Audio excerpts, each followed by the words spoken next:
All right. It's been a while. I may have forgotten to.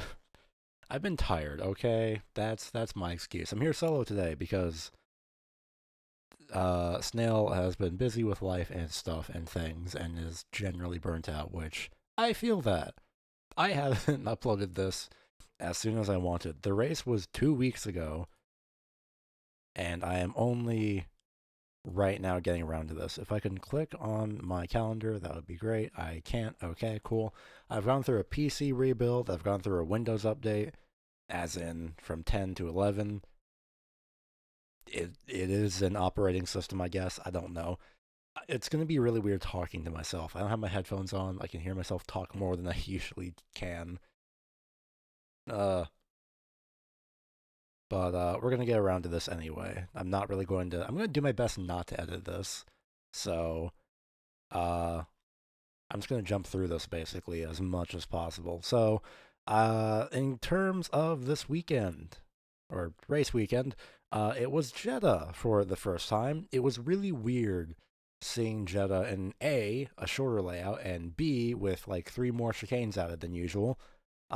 This is the part where I would put up a graphic, but again, I kind of really don't want to do that to myself. I should prepare these in like OBS, and then I can throw those up in Discord.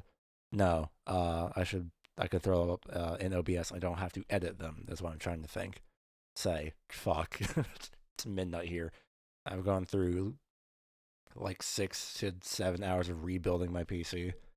It was not fun. I'm tired. This was yesterday, by the way. Like 24 hours ago, I was like still in the middle of rebuilding my PC, and now I feel the effects. I'm going to record this, upload this, and then go the fuck to sleep. Anyway, let's get this over with. It was race weekend in Jeddah. I did not watch anything leading up into the weekend, so I don't know the qualifying results and all that, etc., etc. I'm just here to talk about the race, potentially general racing news, at least Formula E related, and then I will be moving on to recording for a Formula One primer eventually, and then maybe slash hopefully I can record some more gameplay. Oh my god, I should stream too. I should dual stream on Twitch and YouTube at some point, but that's general plans. Let's get to the race. Race one. It was the first race. Well, yeah, race one of the weekend, race three of the season. The first race with pit boost. I'll get to that in a minute. If you're new here, by the way, hi, hello. My name is Shadow. I don't know what the fuck this podcast is supposed to be yet. Maybe it'll delve into sim racing stuff way more often than it should, but the goal is to focus mainly on Formula E, potentially Formula 2, like some smaller feeder series like Formula 3, Formula 4, F1 Academy, etc., etc. Maybe F1 once in a while, but it's probably likely. We'll see how that goes. Anyway, to the race. The whole format of this podcast is doing what I think are key points throughout the race, lap by lap, etc., etc. God, I need to write down an intro at some point. Lap one. A friend of mine was also watching with me, and he had said, "Well, what do you doubt, or what do you bet on a turn one crunch?" Indeed, there was a turn one, well, kind of crunch, but more of a bonk. Sandberg had gotten spun, and then I don't think they showed the onboard of who spun Sandberg. God, I hate English.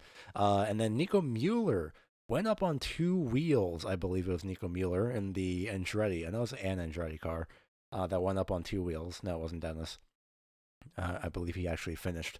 But it was Mueller who went up on two wheels going into the first chicane that they had, not counting turns one and two. And it looked worse than what it really was, actually, which I guess is for the best. He was fine. He does make it back to pit road. For some reason, Mitch Evans was allowed to keep driving despite having his front wing damage, his front wing hanging off in some sense. That's just a general problem with Formula E right now. I feel like is that they don't really care about hanging debris, which is very annoying, or hanging body parts off the car. I don't know why, but they should. Lap 5, DaCosta has part of his rear wing hanging off, and then that falls off in the quote unquote last corner, which I uh, attributed to being the last corner of normally Formula 1. I don't know what the corner number is for Formula E. I think it's like turn 7. No, I think it's like turn 16 or something. I believe it was in the line of attack mode in a roundabout way, but it was still well before the actual zone, so I guess that was fun. Lap 5 coming to lap 6, they finally call in Evans to pit for front wing repair. And then lap 7, safety car for debris, which I had in my notes, should have been called a bit sooner, which by this point, nope, I'm thinking of race 2, so I'll get to that in a minute. Well, more than a minute. A very quick safety car. It came in on lap 9, and Evans was given a 5-second time penalty for causing a collision. I'm not sure specifically. I should double check here. I'm not sure specifically which collision that was, but I can double check here. I have to go through all the decision documents and everything here with the Formula E website, which rookie free practice. Oh man, this is like way throughout the weekend. Oh wait, that was classifications, so I can just go by that. Mitch Evans, collision with car number 1. Oh, Verline. Okay, at turn 16. Right. Okay. Pretty sure car 1 is Verline. Let me go back to the finishing results real quick. Yeah, it's Verline. All right, I thought so. Fair enough. By this point, Evans is already P21 because he had to pit for repairs. It was not going well. Lap number 10, DeVries passes Barnard, I believe, for P2. Might have been for P3. I'm recording this. I had the notes. I'm recording the actual podcast like well after I watched the race, like a week after. So I might be a little bit incorrect, and I apologize. But DeVries does pass Barnard. It might have been for P3. He immediately makes contact, though, with somebody into the second to last chicane. I believe it was with Barnard, which was, oof, not necessarily the best. And then lap 11, Nato was given a drive-through for a technical infraction. And commentary brought up this exact same thing of if we know what the technical infraction is, or if they know the technical infraction is, then why don't they put that note on the actual like message board for the broadcast as well as for the timing screen? And I have just now put this up, or pulled this up. Doc number 72, decision number 18, .pdf. The reason, said technical infraction, it could be literally anything, and it was just fact, non-respect of minimum tire pressure. Reason, the tire pressure was under the minimum value given by the tire supplier. Under the minimum value, so his tires were underinflated. Yikes. And then finally, we have pit boost stops taking place. The very first stops for pit boost, where you just go into your box, you recharge for 30. They said 34 seconds on the broadcast, which was oddly specific. I don't know why it was 34 seconds and not 30, but I'm not going to question it. It was so chaotic that I just decided to barely even take notes for it. There was that alongside attack mode. I will get to that by the end of my little recap here. Lap 18, we have Gunter, I think it's how it's pronounced. Max Gunter, who lost 2 spaces on pit exit, and then DaCosta also has front wing damage. By lap 20, Roland ends up 4 seconds ahead, and then I put on race on for P2 with basically the entire rest of the top 10.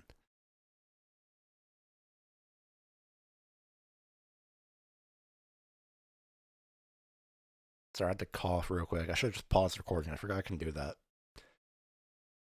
It's fine. Anyway, the one thing I started to notice is that Roland has been doing very, very good at getting a gap between himself and second place at a certain portion of the race. It is quite terrifying, and it is absolutely wild of the energy management that he can do for that.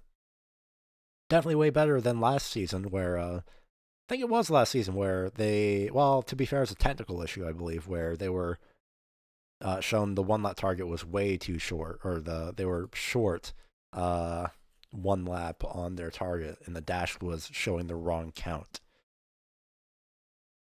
But I don't remember the exact specifics. It was like last year anyway. So anyway, what else do we have? Right, yes. DeVries had also gone up to P2 on Hughes via attack mode. Lap 25, De Vries and Gunter both take attack mode at the same time. If I remember this correctly, unless this was race 2, I think it was this race where it was race 1 of the weekend, where I thought, yeah, lap 25, yeah, I think I was thinking to myself that Gunter should have easily been able to stay for at least one more lap. Unless it was the second race where, I think it was the second race. It might have been the second race with Barnard and whoever was P2. It might have been Hughes. It's so weird the strategies that they have, and yeah, it somehow plays almost similarly. Anyway, not thinking out loud. Lap 26, Gunther was able to pass De Vries for P2, and then Roland takes attack mode with a 3-second gap by this point. So from lap, where did I write that down? I know I wrote down the 4-second gap, and I just said that. There we go. Lap 20 to lap 26, it went from 4 seconds roughly to about 3 seconds. But then lap 27, Gunther had charged his way up towards Roland. No pun intended. It was 1.3 second gap at the line, and Gunther had actually clocked the fastest lap. I did write the comparison time here as well, where Roland's lap time, that lap was a 1 minute 18.6, Gunter's was a 1 minute 17.1. And then lap 28 strikes, where Roland and Jean-Eric Verne, of all people, get a pit lane infraction. And I thought I had that pulled up. Pit lane infraction, pit lane infraction. Oh, it might have been not document 19. No? They just say pit lane infraction, so I don't know exactly what the pit lane infraction was. Unless it was under the technical report that they had. No. Weird. Okay, I don't know if there's any information on that. There might be, and I just may have looked right by it, but I'm recording now, so whoops.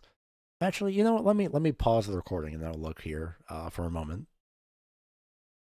All right, so bad news. I was not able to find anything for what that specific pit lane infraction was.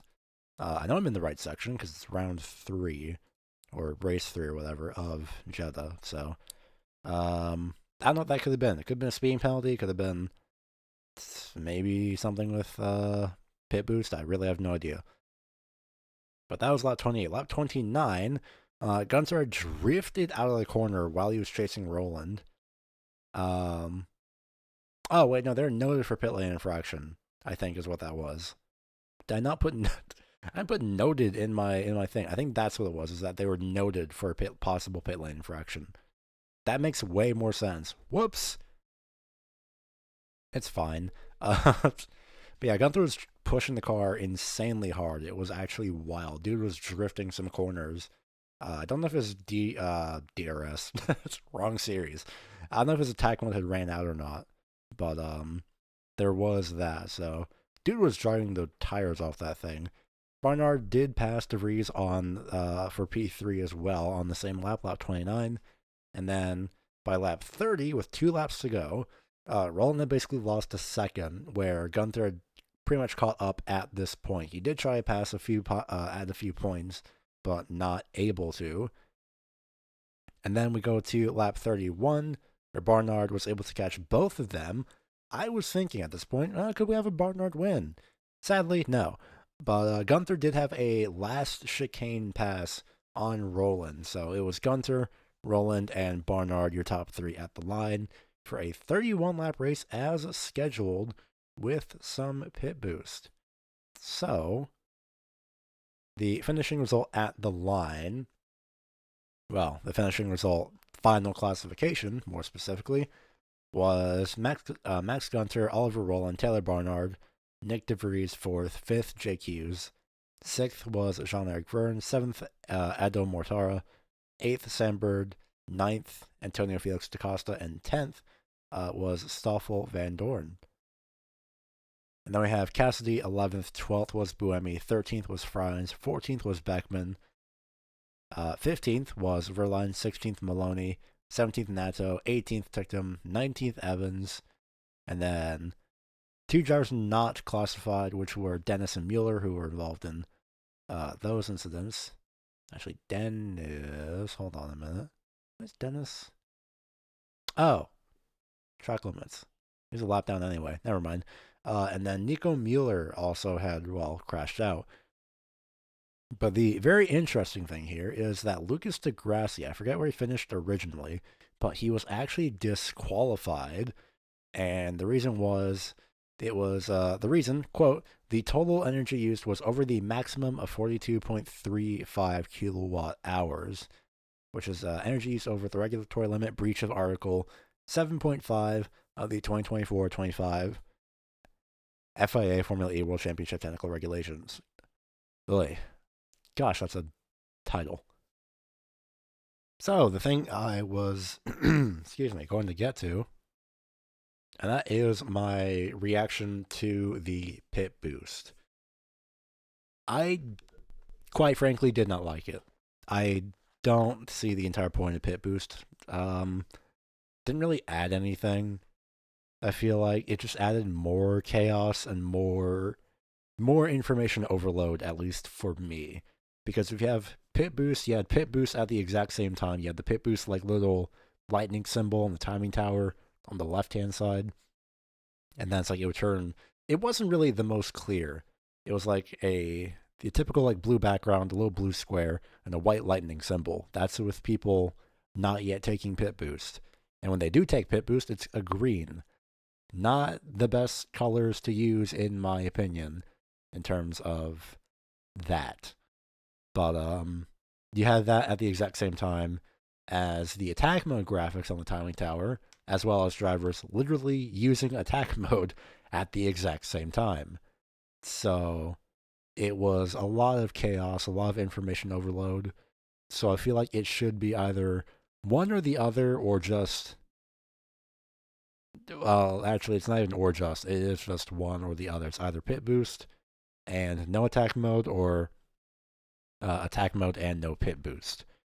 Which, luckily, that's how race 2 went. There's no pit boost there, which, thank goodness, that was way easier to follow. So we move on to race number 2. Yay! Luckily, again, no pit boost. Lap 1, Gunther immediately just overshoots the entire corner and just bonks DaCosta. And that was pretty much it.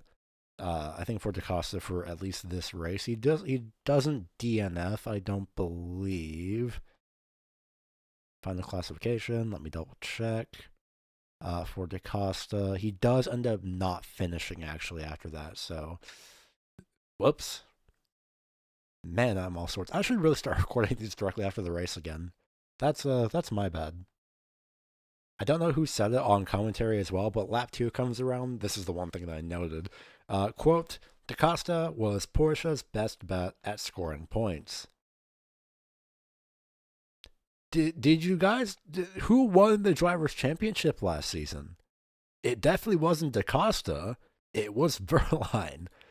How is DaCosta?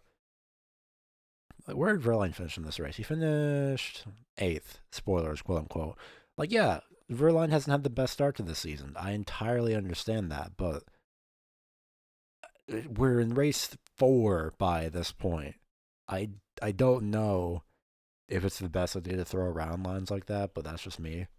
I feel like it's a bit weird, but oh well. Anyway, lap number 3, Bird has front wing damage. He has that front wing damage for quite a while. It's like the top portion of the front wing where the centerpiece isn't connected, and it's just like kind of hanging up in the wind because they're always at speed. And it's, in my opinion, very dangerous. I don't care if we have the halo. It will still potentially be a very dangerous piece of debris that should have been immediately called in. Just like, hey, you have that. But we will get to that in a few bullet points. Because DaCosta had parked at the end of pit road.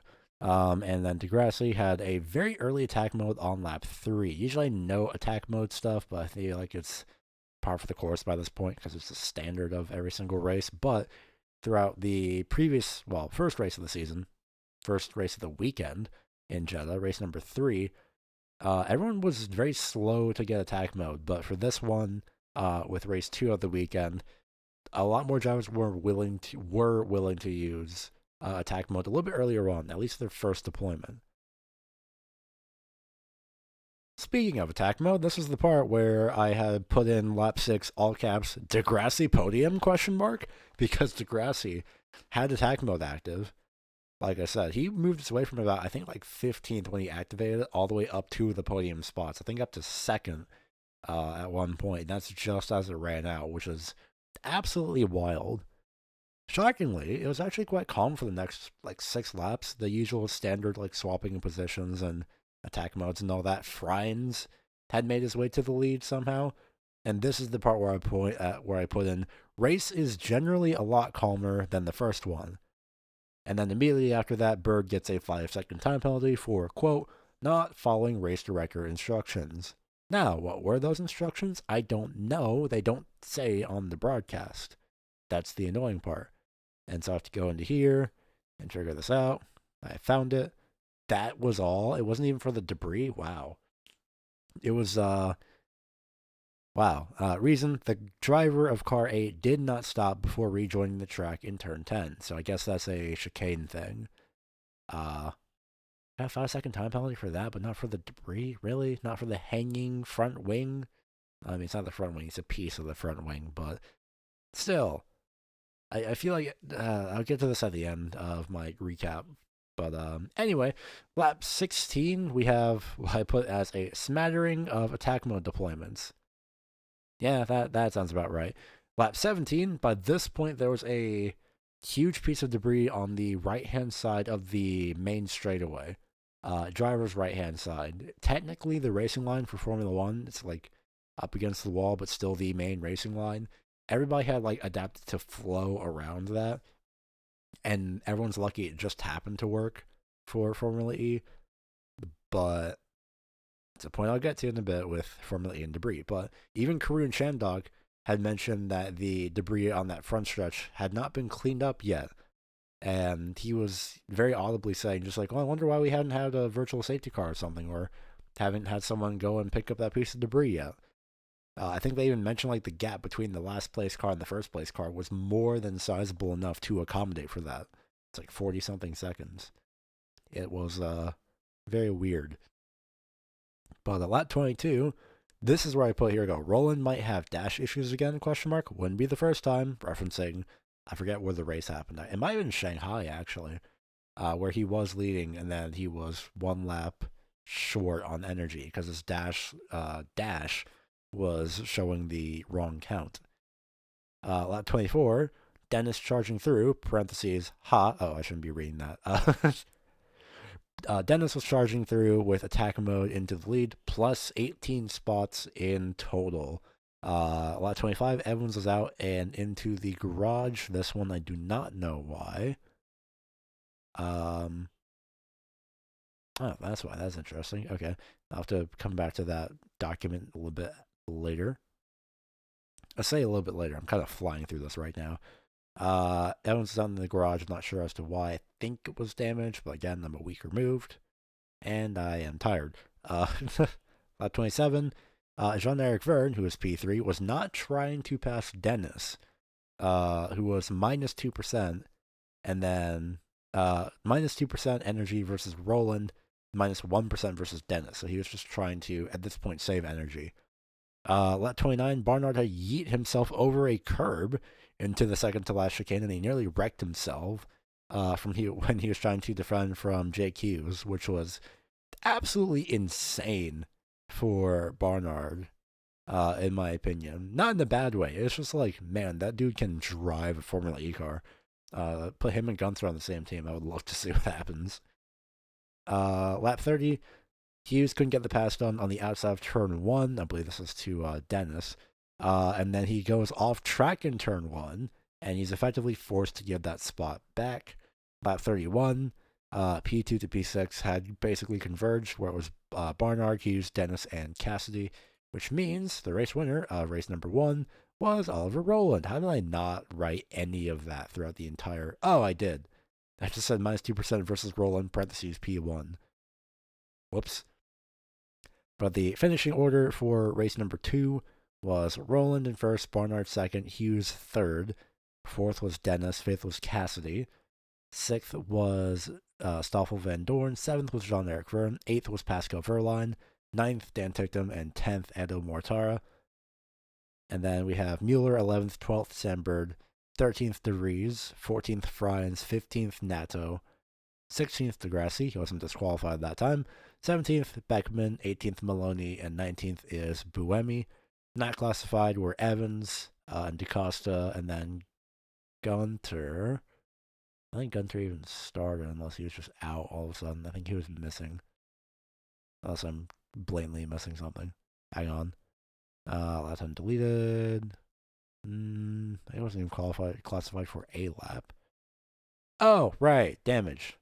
Lap 1, he sent it into DaCosta. That's, yeah, right. He went to pit road. I guess I didn't see him retire or something. But now, before I get to the general race news, I'm going to have this tuned more towards Formula E / the general FIA with recent stuff. Maybe? Yeah, probably. Maybe. But the whole recap that I want to say right now is that Formula E needs to get it together with debris. Not Nick DeVries, but the pieces of cars just hanging out on the track. There needs to be a certain point where they need to go, it's really weird, because, there's some pieces where they're like, ooh, well, this thing could cut a tire. Meanwhile, they leave a giant, half a front wing on the front stretch, acting like that's not going to go into somebody or fly over the fence or break into more pieces and still cause a puncture. It is very annoying. Especially with pieces hanging off the car. You tell someone to go into pit road and you get that fixed. It's not like Haas Formula One where the end plate of the front wing was bent at a maybe 10-degree angle and barely moving in the wind because it's windy at a high speed. But it's very strange Formula E's standards for debris, and I think they need to get that together because I don't know what they're doing with that. What else? There's something in this in these decision documents that I saw that I thought I was going to bring up. Oh, right, yes. This was with Max Gunter. He got a warning, and I'll read out the reason. The driver of car 7, obviously Gunter, did not stop before rejoining the track in turn 10. And hearing the driver explaining, that should be explaining, not explained, that the car has major damage, such as a broken right front suspension, steering wheel wasn't straight, vibrations when braking, because he was afraid to stop the car completely by stopping before rejoining the track and causing a red flag, he tried to rejoin as safe as possible without stopping. Taking these circumstances into consideration, the stewards feel the penalty was appropriate. Fair enough. There was also the not following the race director's instructions for Gunter, but I don't think he even completed a lap, technically. Because he had bonked himself into DaCosta by the fourth corner. But that is the race recap. I have a little general race news thing, and I will. But this is more general Formula E news. But I'll still go over a couple of things I missed. Like the Spa rotational schedule. Oops. Forgot to mention that one last time. Remember that? Yeah, me neither. But Spa has a new rotational schedule, which is 2025, 2026, and 2027. They take a year off for 2028. They're back in 29. They take a year off for 2030. They're back in 2031. Interesting. I just hope that means that the US dates have the same thing. Because, oh my gosh, we do not need 3 races in the same country. It is very annoying. Via the race, the London Excel Centre had apparently committed to the 2026 date, fending off Silverstone and Brands Hatch, interestingly enough. From the same article, CEO Jeff Dodds speculates the 2025-26 to 26 calendar will end in August. And I put in parentheses, manufacturers are likely to start testing the Gen 4 near the end of, I think it's this season. No, next season. Is it this season? No, it's 25-26. So, I guess it is technically the next season because it ends. This current season ends in the summer, at least the U.S. summer. Apparently, the provisional 25 to 26 calendar would add Cape Town, Santiago, and Chiang Mai, I believe is how it's pronounced. I could be wrong. But that is pretty interesting. I have heard of Cape Town, which I think has been on the Formula E schedule before. Santiago, I believe, would be new. Same with Chiang Mai. The 2025 Formula E calendar is set to be made public in June of this year, so basically the end of this season, from what I understand. And a recap of what I put: the current Gen 4 teams, which are 26 to 2030. Wait, hold on. 2026 to 2030. Gosh, 2030. Brain, hello. Those teams are Nissan, Jaguar, Porsche, Lola, and Maserati. Nothing has changed since then, as far as I know. However, one thing that has changed, unfortunately, is the FIA. They now have new rules on quote unquote misconduct. Oh boy, it's bound to be fun, isn't it? Basically, every single category except one has a first offense fine of 10,000 euros, or is it pounds? I think it's pounds. The second offense is 20,000 pounds and or a 1 month suspension of some sort. And then third offense is 30,000, and then deduction of championship points and whatnot. The really annoying thing here is where is it? I just saw this too. Think I found it. Nope, that's mostly directly at the FIA, which I don't really care. There it is. Okay. Article 12.1, no, Article 12.2.1.n ISC, any public incitement to violence or hatred. First offense, 10,000 pounds. Second offense, 20,000 plus 1 month suspension, which is a suspended 1 month suspension. The irony. And then a third offense is 30,000, 1 month suspension, I guess immediate, plus deduction of championship points. The same penalty goes for making a display political, religious, and personal statements in violation of general principle by the FIA, blah, blah, blah. Quote, any misconduct, end quote, or any words, deeds, or writings that have caused moral injury or loss to the FIA, its bodies, members, etc., etc. Those sections specifically are, I think I'm going out of order here, but there is 12.2.1.f, 12.2.1, I believe, that's either an I or an L. It might be an L. Why did they choose an I or an L and not put that in uppercase, first of all? And then the last one is 12.2.1.0. My annoyance with this is that any public incitement to violence or hatred for a first offense is the same punishment as, quote, any misconduct. First of all, the any misconduct part, I feel like, could really lean into the like the NASCAR style of actions detrimental to stock car auto racing, the catch-all term. Why is a public incitement to violence or hatred a first offense, 10,000 pounds? Why? Why is that not an immediate suspension and 30,000? Why is that the same punishment as any misconduct? If you make, for the first time, sure, maybe 10,000 pounds. But the second time you make a public incitement to violence or hatred, you know what you're doing. That should be a significantly harsher penalty. I would argue deduction of championship points, a 3-month suspension, and then the third offense, 12-month suspension, and complete disqualification from the series, from any FIA sanctioned series. It should be way harsher. You can't accidentally make public incitement to violence or hatred comments. It's not difficult. I'm reading it word for word for a reason. This is the same FIA which has recently punished, I say recently, 2 weeks ago, has punished a WRC driver by the name of, I can't read the name from here because it's too small of an image. That's my bad. I know it's a very unique name. Yes, Adrian Formeau, who was the one who made the comment.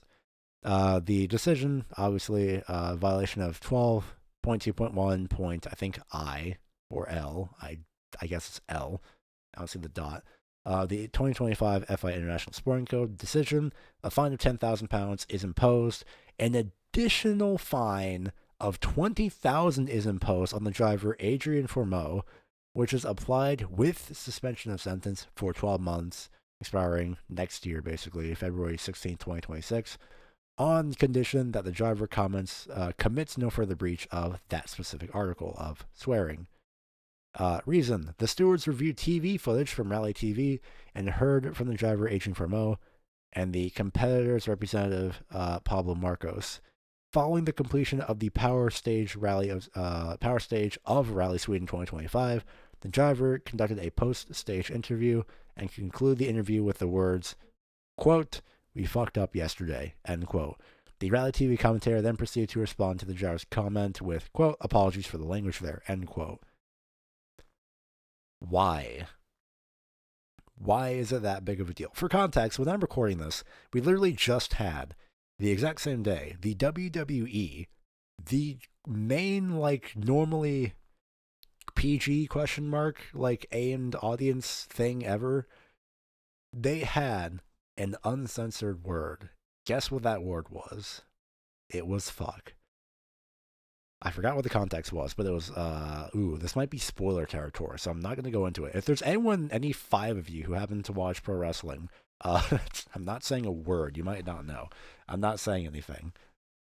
But for context, they left that word, that swear, uncensored, posted it to all of their social medias, uncensored.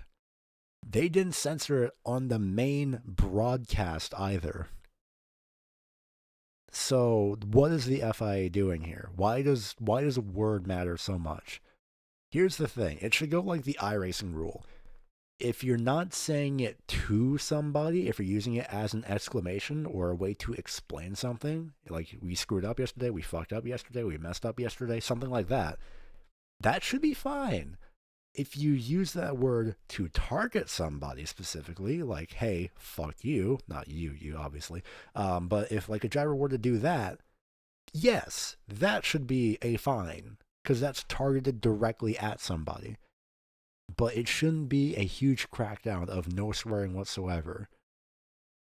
It's not that big of a deal. Like, you're not gonna protect like kids or whatever from like watching. I don't know what this whole point is for the FIA anyway. But before I keep going on that rant, I'm gonna stop myself because it's stupid, and we can blame the current FIA president for that one, Mohammed bin Sulayem, I think. So, fuck him, and I will be expecting the £10,000 fine in the mail if they can find me where I live, which I hope not. But it is very annoying. I'll get to that in a second too. Quick thing too is that Ryan Preece had flipped once again at the Daytona 500. Correction, at Daytona. This time it wasn't the grass, but hey, I'm sure the removal of the grass on the back straightaway really helped him out there. Oh wait, it didn't.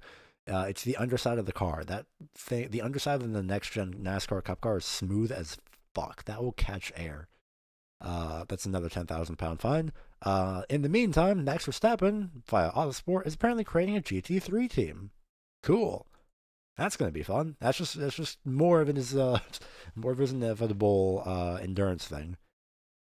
Bybit, yes, that Bybit, the one that sponsors Red Bull, has lost 1.4 billion. Yes, with a B. I think it was ETH in the crypto hack, but I think they were able to make up most of it anyway. So, But getting back to, unfortunately, Mohammed bin Sulayem, he made a statement on V10s, which had said, quote, "This week's F1 launch in London has triggered a lot of positive discussion on the future of the sport." I'm stopping there real quick. Where? When? By who? Anyway, continuing the quote. Quote, "While we look forward to the introduction of the 2026 regulations on chassis and power unit, we must also lead the way on future technological motorsport trends. We should consider a range of directions, including the roaring sound of the V10 running on sustainable fuel," end quote. He's completely glossing over the fact that the FIA got booed, which even more hilarious. Everyone's focusing, well, I say everyone, the FIA is focusing on the fact that Christian Horner and Max Verstappen got booed at the F1 launch event. First of all, that's like expecting an away team to be cheered by the home team when the away team wins. I say away, I say home team, I meant home fans. That's like expecting the Chicago Blackhawks to get cheered in literally anywhere except Chicago because they're the away team if they're playing against another team with their home game. Like that's not going to happen. That's just sports in general. So I don't know why they're mad about that. But yeah, I feel like this whole statement from quote unquote from the FIA president, I don't think it's from him, first of all. Second of all, I think it's just trying to distract from the whole thing. So that's my whole rant with that. Coming up eventually is going to be, I want to say, when's the first race of F1? Ooh, that's in 2 weeks, isn't it? Shit. All right, my goal next week, hopefully, I will have, I guess this week, considering it's Sunday now. Um, All right, Monday the 10th, hopefully. I will aim for that or a Sunday release for the next podcast for a primer on Formula One, all the drivers and teams, all the schedule, etc., etc. I think that would pretty much be it, though. I was going to do a testing recap, but I only watched the first 2 hours of testing and then I passed out, so that didn't happen. But otherwise, that's about it. Ooh, I'm also going to be reviewing, giving my personal taste on the liveries as well. And that would pretty much be it. I should change that from, should I just change that title of my document to a primer? Fun fact, for those of you who may have stuck around, first of all, thank you. Second of all, I'll leave you with this fun fact. For the entry fee of Formula One, McLaren will have to pay the U.S. equivalent of $6,115,429 for an entry fee, which is approximately 87,373 copies of F125. Why do I know that? Because that's based off F125 being $70 US. We already know that's going to happen. Sauber, in the meantime, pays $707,399 US, roughly, which is the equivalent of 10,106 copies of Formula 125. Isn't money fantastic? No? Okay, fine, just me. I should live stream these at some point, actually. That wouldn't be a bad idea. I should live stream more, period. Especially now that I have a new CPU. Yay! But that's enough of this. I'm sorry if it seemed like I kind of rushed through this. I didn't mean to. I think I talk fast just by default, so I apologize. But I do want to get this out, so we'll see how this goes. But in the meantime, I'll try and record some gameplay stuff, maybe, hopefully, eventually, and maybe stream some F1 Manager again, because I do need to do that again. Keep an eye on the channel, I guess, and I'll try and make a live time for streaming and all that. I still haven't even edited the first 4 races into a highlight video yet. So, oops. But that does it for now. I'm pretty much stalling at this point, but hopefully you enjoyed. I'll be here with episode 4 with a Formula 1 primer, maybe Formula 2, but I don't really know yet. We'll probably find out the fun way. And by that, I mean impromptu. So, yeah. Okay, bye.